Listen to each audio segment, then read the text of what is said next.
wanted to do this for years. So thank you guys for coming in. So I'm going to start with Paul because he's the first person I knew. He was my first internet friend. Really? Before Dave, actually. I think we connected on the fact that we're from the same continent. Exactly. And then, apart from, actually loving Arsenal.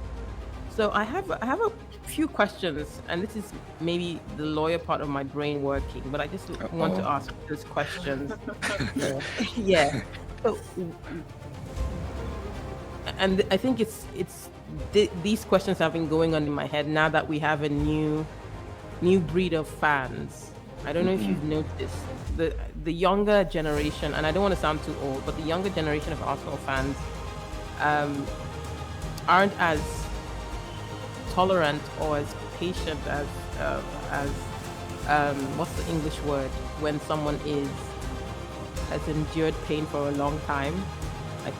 The word doesn't come long to my suffering. head. Yeah, long suffering. Yes, that's the word. They're not as long suffering as we are. I look at them and I see the chats, and that's one of the reasons too have not been on Twitter. And sometimes I worry and wonder about how they perceive the club and what the club means to them. I mean, are they Arsenal fans just because of the short, I know we've not been doing well, but then the short time that we've had where we've come across as an exciting team post Wenger, or are they going to be on for the long haul like we've been through the suffering? I remember when we got that 8-2 dropping, I just got the job at Sky in England and I was practically weeping at the lunch table. so but it didn't let me love Arsenal less. So for Paul, and I'll ask Anna the exact same questions, what does Arsenal mean to you? So it's really interesting that you say that, because when I think about it, I look around and I see like younger kids, like maybe 12, 13 years old, and like my nephew and niece's kids, their friends, and I'm watching Arsenal on TV, and one of them will come in, 12 years old and all brash, and he'll go like, "What are you watching?" I'll be like, "Oh, it's football. Arsenal playing whoever, West Ham." They're like, "Oh, Arsenal." I'll be like, "Oh, who do you support?" And like 7 years ago, it was like, "Chelsea, I'm Chelsea." And I'll be like, "Okay." Like 2-3 years ago, the same little kid would come and be like, "Arsenal, man." Be like, "Who do you support?" Be like, "Man City." I'd be like, "Okay." Again. And I think about it, like when I moved down from Zimbabwe, and this is how I became an Arsenal fan, is that there wasn't a lot of stuff on TV. So I'm talking about the late 70s, so 1979 in particular. And TV was only brought to South Africa in 1976, and so it was relatively new. And the only sport thing that they really showed was like Wimbledon, the Wimbledon final, and the FA Cup final. But the FA Cup final in those days was like a whole day event on TV. I don't know if you remember, the buses would arrive and the commentators would talk, and all the kids are like, and in South Africa, Gary Bailey was a goalkeeper for Manchester United, so all the kids loved Manchester United. Or Bruce Krobela, who was from Zimbabwe, he was a goalkeeper for Liverpool, and they were like the big teams of the day, and so everybody supported those teams.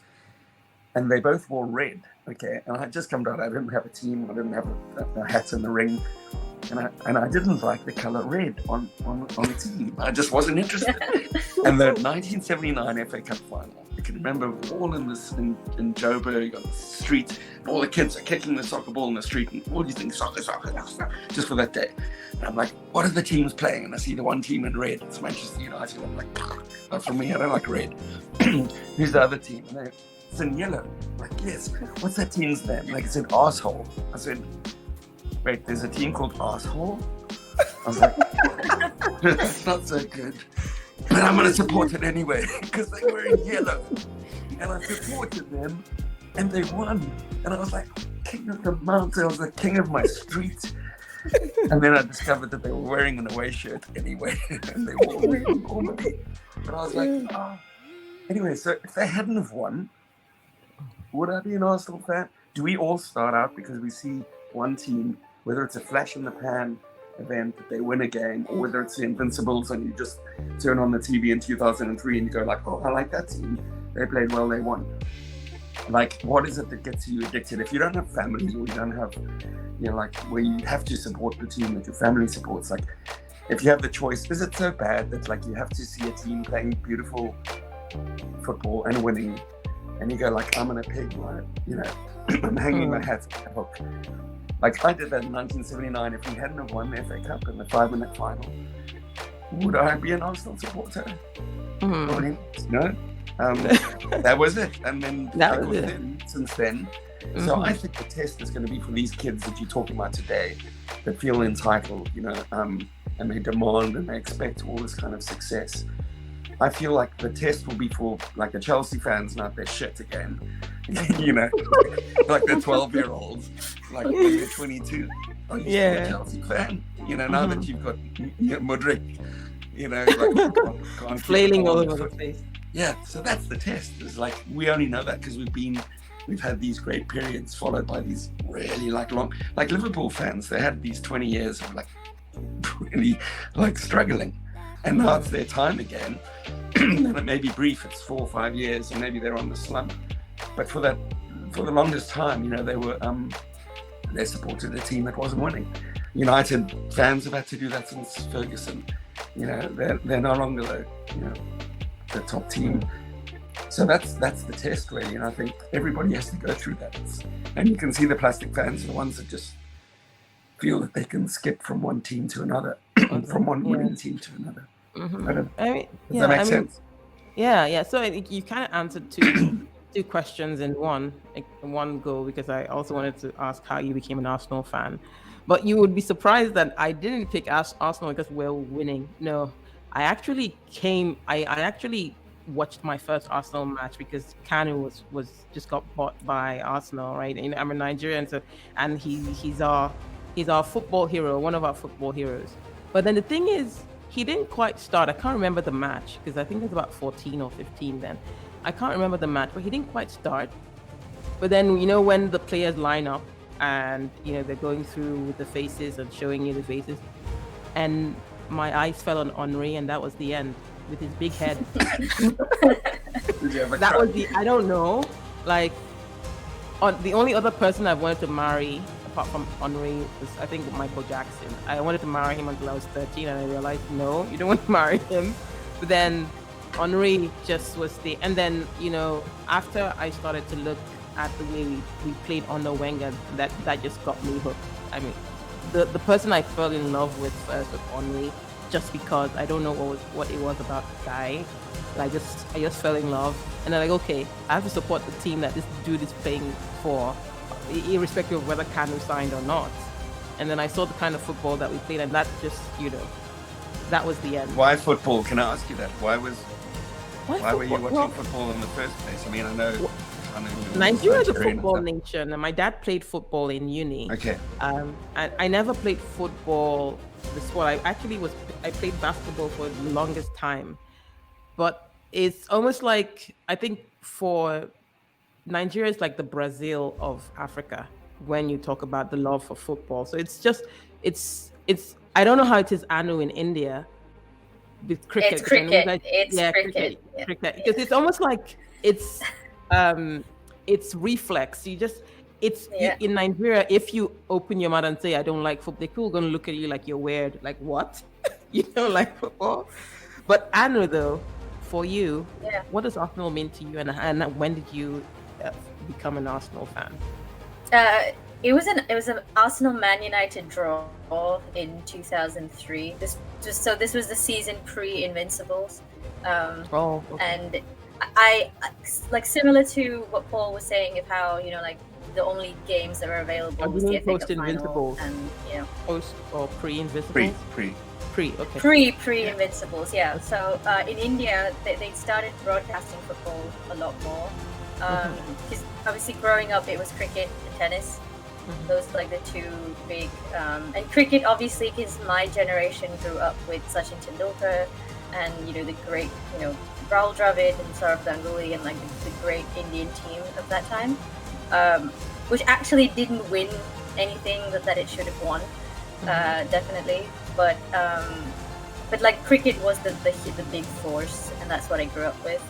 And then also tennis, because my paternal grandfather was a huge tennis fan, and my uncle as well. So it was these two sports. But then 2002 rolled around, and then the World Cup. I think that was the first one that they sort of broadcasted with like fanfare, and I remember seeing billboards and ads and everywhere. And obviously everyone in my class was obsessed with David Beckham and that England team. Because you also had like Man United was really big in India. So in my class, it was mostly, you could tell that they were Man United and England fans. It was almost synonymous with each other, actually. So I started watching the World Cup, and I actually remember the moment I saw Ronaldinho bend that free kick into the into the net, and I remember how much the boys were crying the next day and England getting walloped.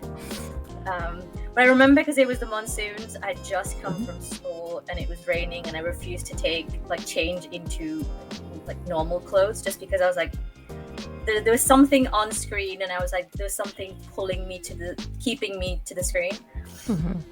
And so I religiously followed the entire tournament. I remember going to with my sister. So my dad and my uncle, they took us to like a screening for the final. And then obviously, Brazil did a fantastic job with that. So, but once it was over, I was like, wait, that's it? There's no more football? And then one of my friends from school, who was Man United fan, still is, he was like, oh, there's this thing called the Premier League. You can come to my house to watch the games. So my sister and I started going to his house, and obviously we watched a lot of Man United games that season, because he was a fan, and he was just, like you are as school kids, he was like, oh, this is my shiny team and you should support them. And for some reason, there was no connection. And then I remember we were playing Man United, and it was a draw. I think it was 1-1 possibly. But I remember seeing like you seeing the football that we were playing, and going, I think this team interests me more, and I think there's something there. And then I heard Wenger talk about football, and then that was it. Yeah, Wenger. That was it. Wenger, and then obviously the Invincibles happened the season immediately after. Oh, and so that just cemented. It cemented it, because it would, obviously, but it was one of those things where if I look back now, I've written about this as well, that I don't think we understood the significance of what we were experiencing back then. Back then it was just, this, you couldn't explain what was happening, but there was this feeling, this connection. And now it's been 21 years, 22 years after, and my sister and I have, been through this journey with a lot of you as well. So it's quite hard to put into words, but at the same time, people might be feeling when they meet me like, do you ever stop talking about Arsenal? I know, I have to just... No, I for me, like, I don't know why. I have this WhatsApp group with I'm the only girl in there. Usually, sometimes when you really like football, not just passing, right? In passing, but when you really like football, you find out a lot that you'd probably be the only girl in many football conversations and football groups and stuff. So I have this group of really good guy friends. We're now scattered all over the world. I think there was one person in the UK now, and then there are two in Nigeria, and the other one is in Canada. But Canada is so big. I find it easy to get lost just thinking about how to get to see somebody. It's not like the UK where you could just up and go and see someone. I went to school in Durham, and I could have a quick train ride to England, and quick 3 hours is quick in Canada. When a Canadian tells you, just going to see him down the road, that's like a drive, 3-5 hour drive. But anyways, I was talking with them, and I was like, I'm hoping that I don't, because I'm a Christian, right? And there's this thing about making idols of things. I told them, like, I hope Arsenal hasn't become an idol. I'm not worshipping Arsenal because I have no idea why. Every time I watch our games or replays and we score or win, I'm in tears. I don't know what happens. It just moves me different. I don't know how to explain this. It's weird. And I'm like, I don't feel this sort of way for my friends. Why? I mean, obviously when my friends have wins, I'm ecstatic, but they're just, like you said, I know you can't figure out what exactly it is, but that you just feel like this is your Arsenal. If it was a human being, you say Arsenal is your person. They kind of get you. They can touch parts of your emotions that not everybody has access to. So it's a beautiful feeling. I'm so proud of the club, irrespective. It moves me some kind of way, for want of a better word. I mean, I don't know how to explain it, like you said. But moving on to our love for this club, and I also had to apologize to my friends who were Man City fans. I don't know, but it's also making me feel some kind of way that Man City did the treble. How do you feel, Paul? I mean, with Man City winning that treble, basically, I know we bottled it, but then maybe I would have felt worse if it was Manchester United. I don't know why. I also don't like them very much. I mean, we have a fantastic coach, but it's just the thing, that rivalry between Wenger and Ferguson, that I can't just seem to move past. It just follows me all around. But how do you feel about City winning the treble, Paul? Thinking about it, so 1979 when I started, like I said, I hang my hat on that hook with Arsenal. It's like 43 years ago. So like I remember the same kind of conversations were had around the time that Abramovich took over Chelsea and turned a club that was traditionally pretty shit. It's like it's maybe 1 or 2 years here or there. But I have friends that are Chelsea supporters and have been since the 60s and 70s, and they stopped supporting Chelsea during the Abramovich years. Are you serious? They're like, no, yeah. They were like, this is not my club anymore. We talk about the prawn sandwiches and the like money and all that kind of stuff came in. Like those guys used to go to watch games in the 60s and 70s when Chelsea was shit. He said, like Chelsea was shit, and we used to go and watch it because it was our friends, and it didn't matter really what happened on stage. I was there with my on the field. I was there with my tribe. We hung out, we drank together, we chilled out in the bar beforehand and afterwards, and we went and shit, we'd done a thing. But it was like they enjoyed it more when they used to go there as a group and play, and then they slowly got priced out of going to their own games. And a whole different crowd took over, and they're wearing the Chelsea gear and stuff. They didn't really like get it, And I so I'd seen it once before, and when the City thing started happening again, like where they just basically started winning everything, but they came out of nowhere. They were always like the noisy movies, but they never achieved anything. And the movies that I've worked on as a producer, one of the producers of like the films that I've done has been a Manchester City fan his whole life, and he's 60 something. So, and he was more associated and more attached and more associated with City. He felt like more of a connection to it. When it used to just struggle in and out of relegation and up and first and up down, and then have a couple of good seasons, and then suddenly they, what happened? I mean, with being bought by one of the richest countries in the world, like becoming owned by a country, the richest man on the planet. It's like something. I think Mike McDonald, who's a writer on Gooners Town, said put it in the way that like now the City fans that have latched on are not the same City fans that have supported it forever. And he said it's like the guys that were born on third base, right, and thought that they'd hit a triple. You know what I mean? So like now you know what I mean? So they didn't get the connection. Like, and I was joking, it's a bit rude, and I don't know if it's going to be usable on your pod, but when City just won the Champions League, I kind of, it dawned on me that the fact that it was Manchester City was irrelevant, right? the super rich country, and the way I put it was, had chosen to put a condom. Manchester City was the condom.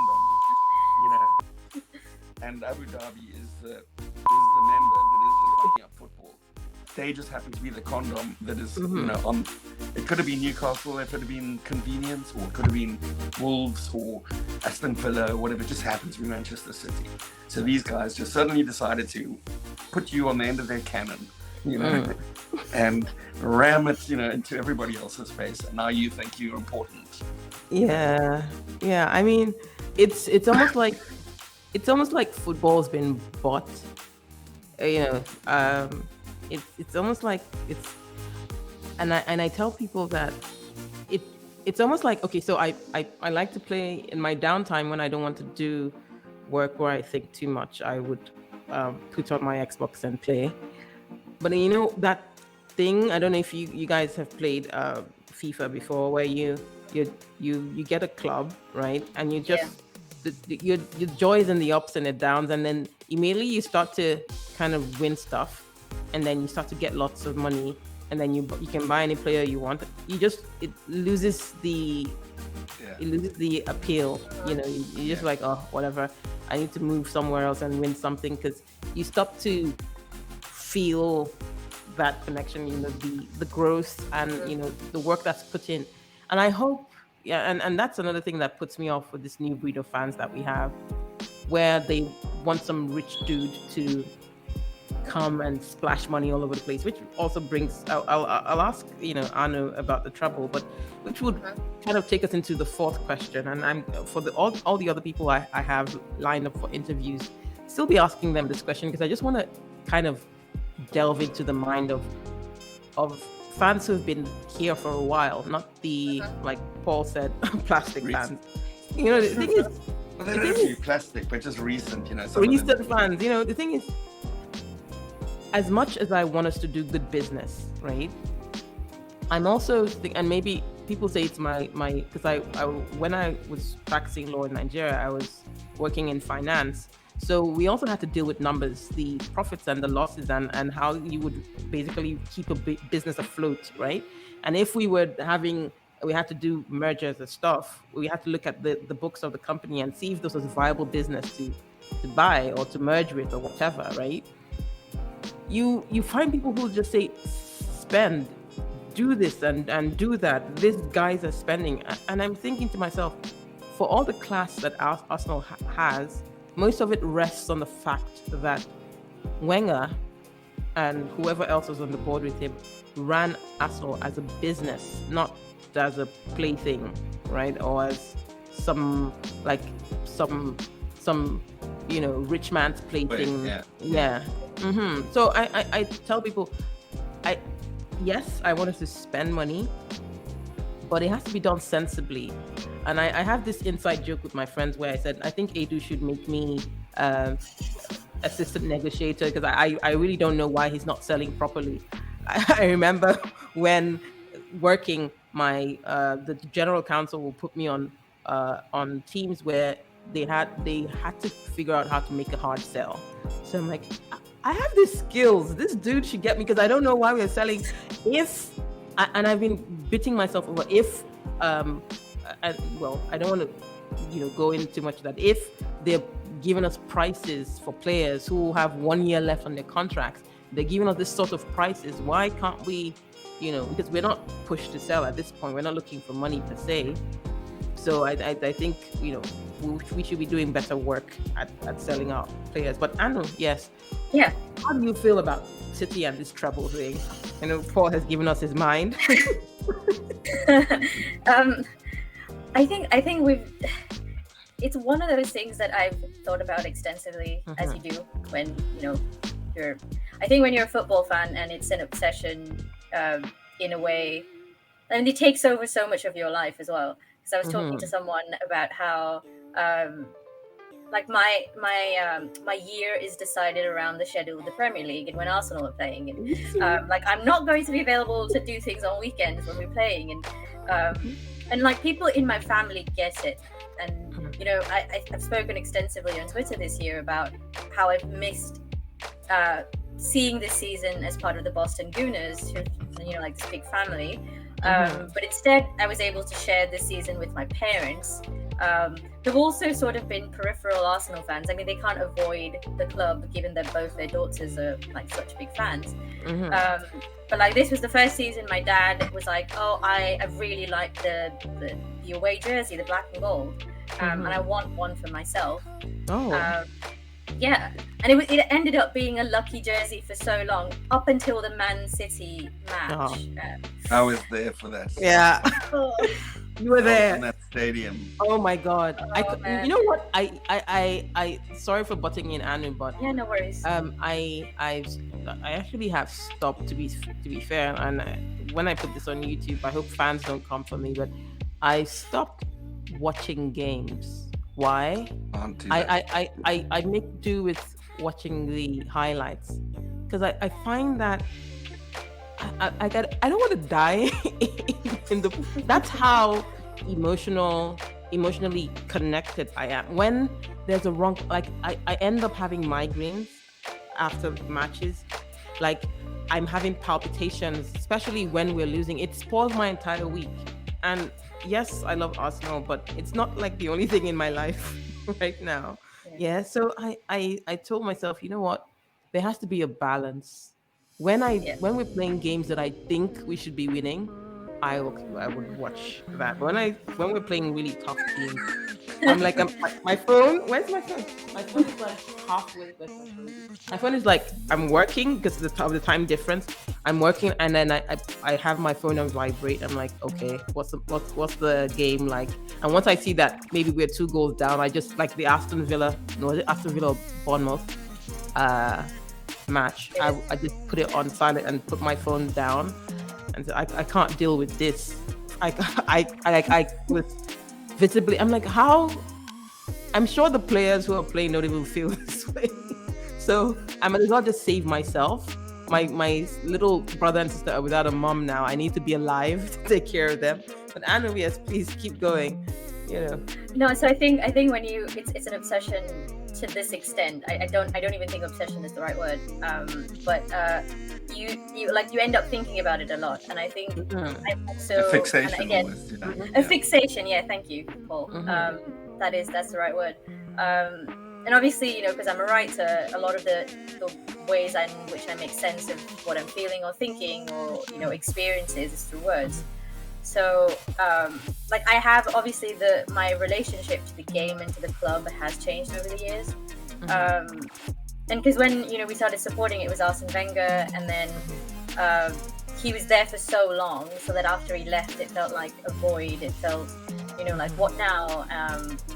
And it's only in recent times, because I've also written about how there was an instant connection with Arteta as well, and this sort of gut think where it was like, he's the right man for the job. He's going to give us the club that we love back. And obviously that's been a journey that we're still on, and this past season was incredible despite everything that happened in the last 2 months.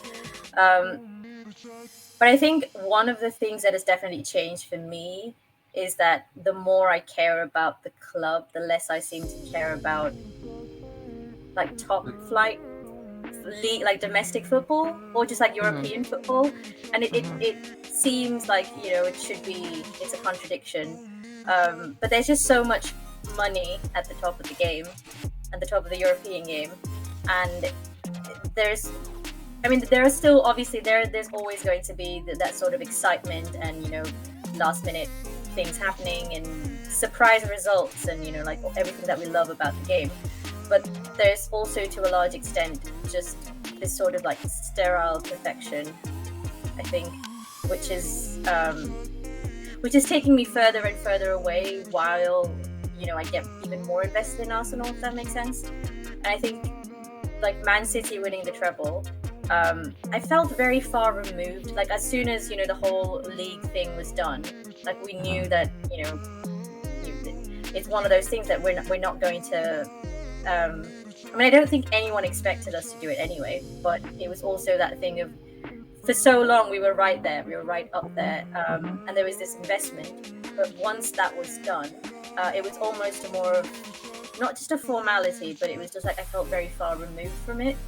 And I think a lot of that is just to do with the fact that football at that level is just, we're always having to make bargains with ourselves, saying, we know everything that's wrong. We know the corruption. We know, like city-states backing clubs now, like everything with Newcastle. With the news that, a Qatari-backed bid is going to take over Man United as well. I saw this tweet from someone I follow, and he's a United fan, and he said, well, if this goes through in the next couple of weeks, we're going to start to see fans saying, oh, we've got our club back, but that's not the case. Like, it's just because the Glazers are leaving and we've wanted them to do so for so long. Yeah. It still doesn't mean we're getting our club back if it's being taken, it's yet another sort of club being taken over by a state, it was backed by a state. And it's just, I think it's a weird relationship that you have to keep contending with when you're a football fan in this modern sort of age. I think sort of like a roundabout way of answering your question about Man City winning the treble, I think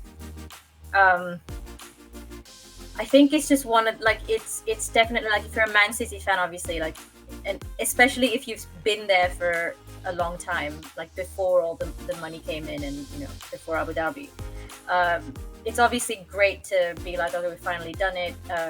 It is a big achievement, but against the background of everything that we know has been going on off the field with the charges and everything that we can't talk about because it's still under it's in progress. Investigation, yeah. Yeah.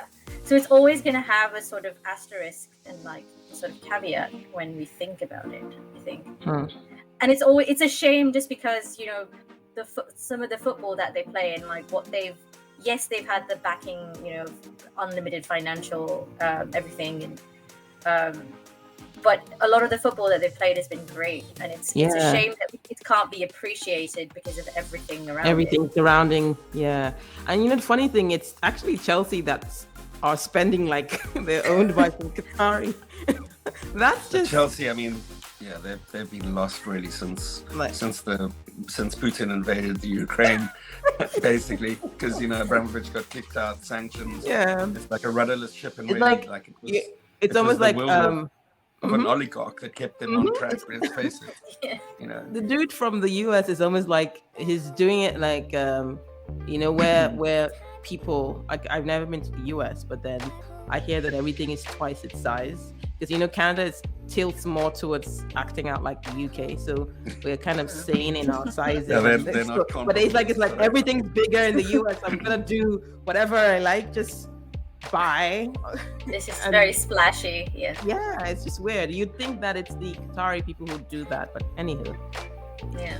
I just had a thought. Sorry, when Anna was talking about all that and the club.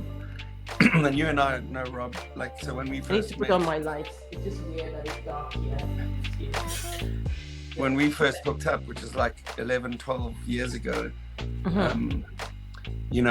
Arsenal wasn't in a great space, and you and I were very creative and productive writing about it and engaged. And it was almost more stimulating in those times when you'd be like, oh my God, I got to deal with Shamak. I'm telling you, it happened to me as well. And you wrote the Tales of the Cannon, and we just found different ways of going okay, this stuff is going on, and it's a reflection of so many things, psychology. I know, but we kind of made sense of it. We were kind of lights in the darkness while everyone else was freaking out. We found ways of laughing at it and going this is actually funny. This. Let's find the funny side of it. And I just realized while you were talking about it, is that the reason that we like Arsenal and why we're fixated or obsessed, whatever you want to call it, is because in a way we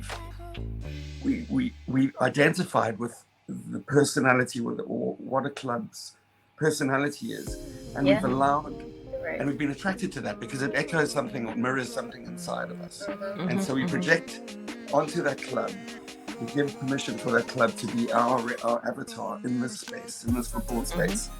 And when they're doing the things that you if they're struggling but they're buying a new stadium, then in your head you go like, that's a good and just thing. It reflects how I would feel, you know, how I've made sacrifices to get further. I've suffered for a little while so that you know, the riches could be there for my kids or whatever it is. And in a sense, there's that projection onto something that you go, okay, this will represent me. And Wenger was such a huge part of it, probably for all of us. At that point, when he left and he was ousted by people that were kind of, I mean, it's funny that they were kind of, and I'm going to offend some good friends, but the whole black scarf movement and the whole idea of a cancer, you know, there was something cancerous about that movement. They might have had, in the long run, maybe we're better off having Arteta than Wenger like for another 7 years. But there was something cancerous about the way they did it, booing, making it so shitty to be at the Emirates and watching games. I went there and watched in the 13, 14, 15, and the black scarf movements and all that stuff was like a full. I mean, people were swearing at our players, calling them the most ridiculous names. It was awful. Like, and you go like, why? This is supposed to be your club. It's like, you know the funny thing, sorry for interrupting. Funny thing is I just lived across. I lived, you know the block of flats? I think I told you, the block of flats across the Emirates, I actually lived there. I was there for yeah, but the funny thing is I never ever went to games because I just finished school, I didn't have a job. And I was like, how do I afford this, right? And before you knew it, when I did get a job, I had to move to Hatfield because work was closer to Hatfield, that end, than it was to North London where I was staying with an auntie of mine. So it's just, you know, I heard some of those things, but I just thought, well, you would have fans who are just crappy, right? But I didn't. For you who was you were in the stadium, I didn't know that it was that bad. It was that bad. And also when you paid like £1,000 to fly there, which is like a huge, I mean, it's like a ridiculous amount. And you've gone into all the trouble and now you're a foreign fan who's like a foreign muppet and you're not as good as the locals and you paid all this money to go there and you're there and you're losing your voice shouting at them. You've got people looking at you and going like, come on, mate, sit down, you shut up, you know, like, you know, Özil, fucking whatever, you know what I mean? Like that's what was happening. And I go like, you're here every day, you got a season ticket to try and support this team, and you're there just literally screaming at your own players to fuck off and go home. Get the fucking That's what it was like. Yeah, it was like that. It was sometimes it's good to see it from the eyes of people who have actually been in those games, as opposed to us because the only time I did ever go to the Emirates was when I was doing the stopover before I came to Canada. I went in for the tour.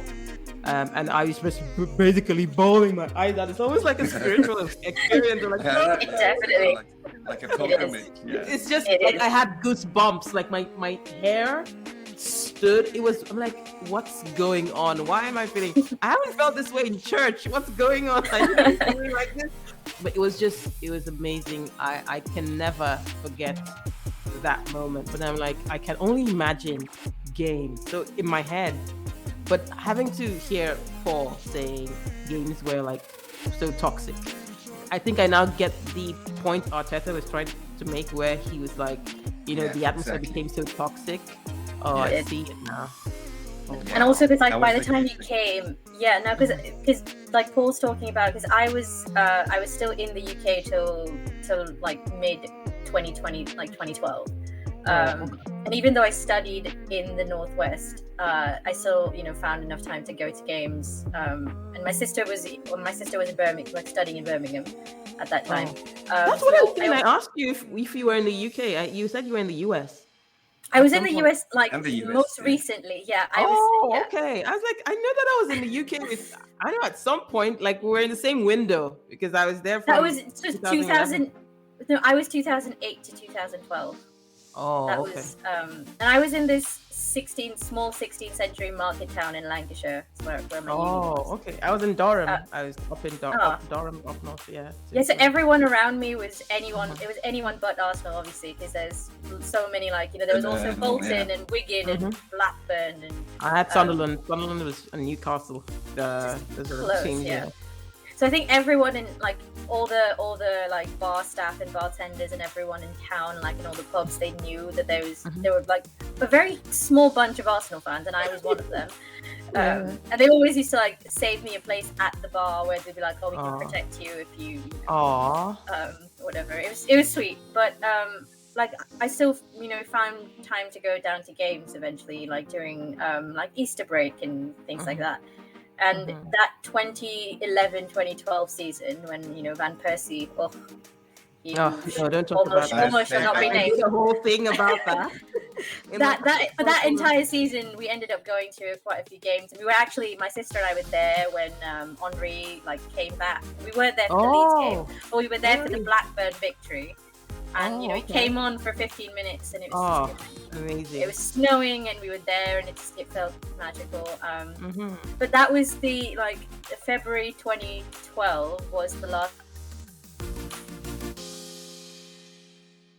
left to go back to India, and then I didn't get to go to a game until like 2014 and it was a draw against, I think it was Hull City. And Alexis Sanchez scored, and but I remember the difference, because obviously by then already that there'd been a couple of years and we'd had a few more departures and it was acrimonious, and I remember that there being a difference in atmosphere, like you said, Paul. And then the game after that I went to was 2019. That was the last Premier League game that Unai Emery managed against Southampton. So I definitely need to go back now and sort of like cleanse my memories. It's a very different place.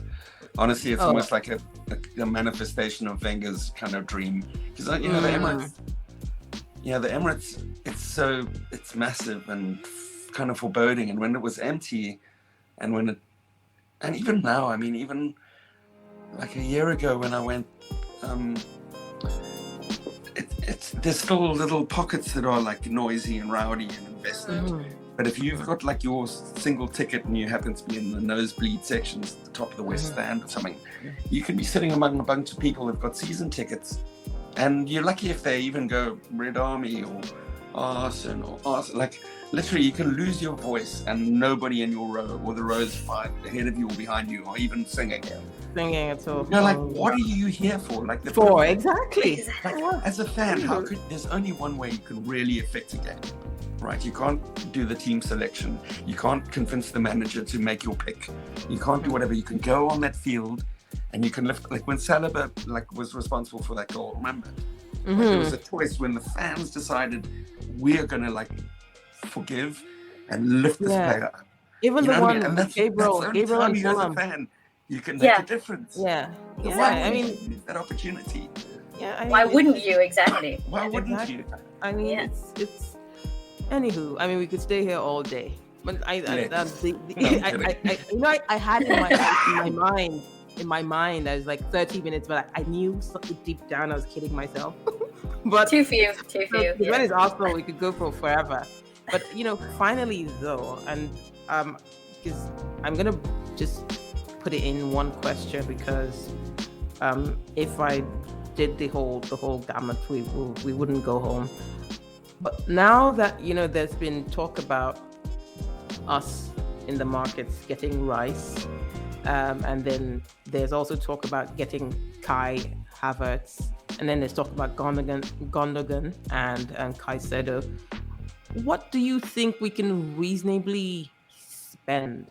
I mean, because you have fans who are saying, let's get everybody. Obviously, we know that's a Chelsea method. That exactly, not a good approach.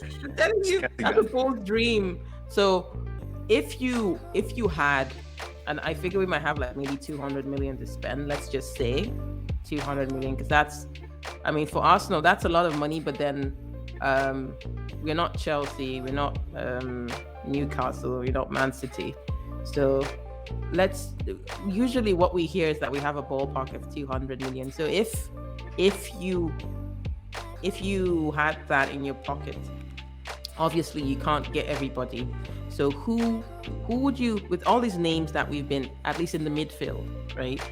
Declan Rice, Kai Havertz, Caicedo, and Gundogan. And that's what's my argument earlier, where I was saying, how is it that people are selling to us someone who's got 1 year left for 100 million? I mean, the reason, who was it that had 1 year left and we sold for a paltry sum? Can't remember who now. I don't keep this stuff. Everybody ever. Yeah, but I just like, and for example, someone like, I don't know if he had 1 year left, but someone like Joe Willock, who's doing amazing in Newcastle now. I do have to give it to the guy. He's been fantastic for Newcastle. We sold him for like 24 million or something, was it?